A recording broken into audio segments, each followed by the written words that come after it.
ആശുപത്രി മുറിയിൽ മോഷണം. കിടത്തി ചികിത്സ തേടിയ രോഗിയുടെ പണവുമായി മോഷ്ടാവ് കടന്നുകളഞ്ഞു.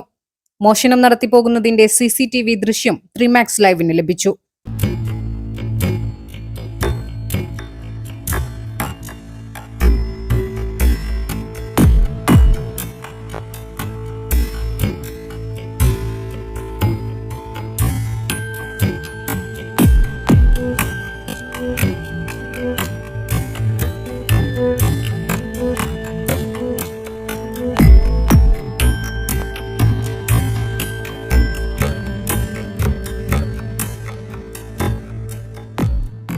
മലപ്പുറം കീഴ്ശ്ശേരിയിലാണ് സംഭവം. ആശുപത്രി മുറിയിൽ കിടത്തി ചികിത്സ തേടിയ രോഗിയുടെ പണവുമായി മോഷ്ടാവ് കടന്നുകളഞ്ഞു. തിങ്കളാഴ്ച ഉച്ചയോടെയായിരുന്നു സംഭവം.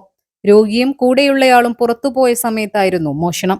50,000-ഓളം രൂപയാണ് മോഷണം പോയത്. മോഷ്ടാവിന്റെ ദൃശ്യം ആശുപത്രി CCTVയിൽ പതിഞ്ഞിട്ടുണ്ട്.